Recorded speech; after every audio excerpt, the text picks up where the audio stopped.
The Soviet Union didn't collapse because it failed to produce. It collapsed because it produced the wrong reality. On paper, factories exceeded targets. Steel output exploded. Production charts pointed straight upward. But in real life, people queued for bread, waited years for cars, and hunted for shoes. This was not an economy driven by money or markets, but by reports, quotas, and fear.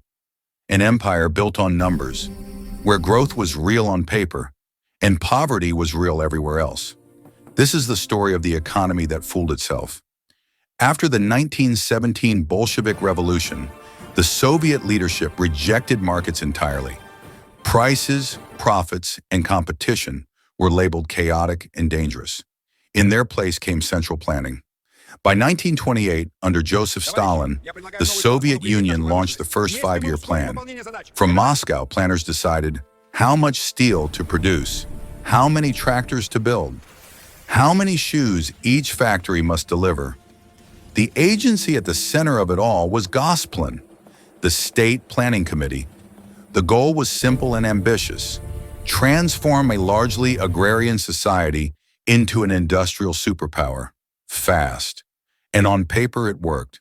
Between 1928 and 1940, steel output increased roughly 4 times. Coal production more than tripled.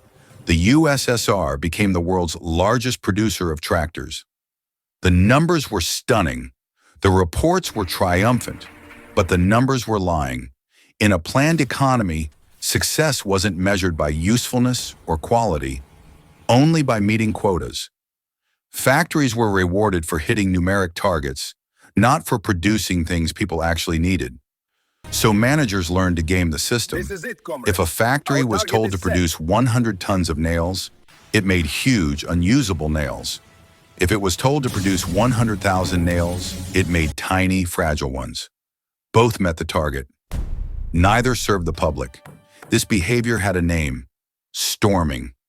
Factories slowed production early in the period, then rushed desperately at the end to hit quotas, often sacrificing quality entirely.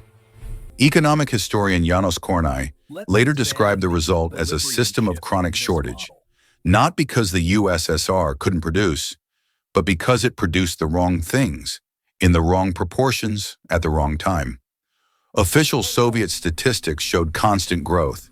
GDP rose, industrial indexes climbed, but real wealth, what people could actually consume, lagged far behind. By the 1970s, the USSR produced more steel than the United States, yet lagged badly in consumer goods, housing quality, and food variety.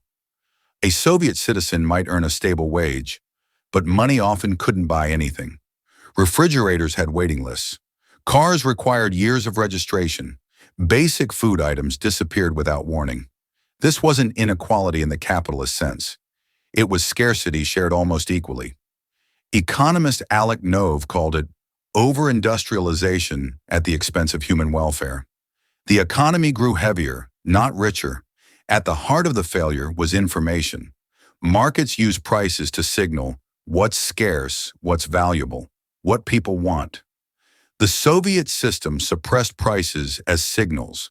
Planners relied on reports, millions of them, flowing upward through bureaucracy. Each layer distorted the data to avoid punishment and show success. Bad news didn't travel well in authoritarian systems. By the time information reached Moscow, it was already fictional. Nobel laureate Friedrich Hayek had warned decades earlier, no central authority could ever process the vast, changing information needed to run a complex economy. The Soviet Union tried anyway, with clipboards instead of prices. By the 1980s, the cracks were impossible to hide. Growth stalled. Oil revenues, once a lifeline, collapsed after global price drops. The system could no longer mask inefficiency with expansion.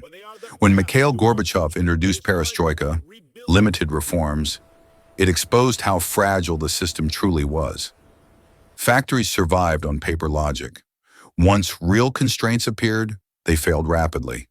In 1991, the Soviet Union dissolved. Not after a sudden crash, but after decades of producing numbers instead of value. The Soviet economy teaches a powerful lesson. Production is not prosperity. Growth is not wealth. And numbers mean nothing without reality behind them.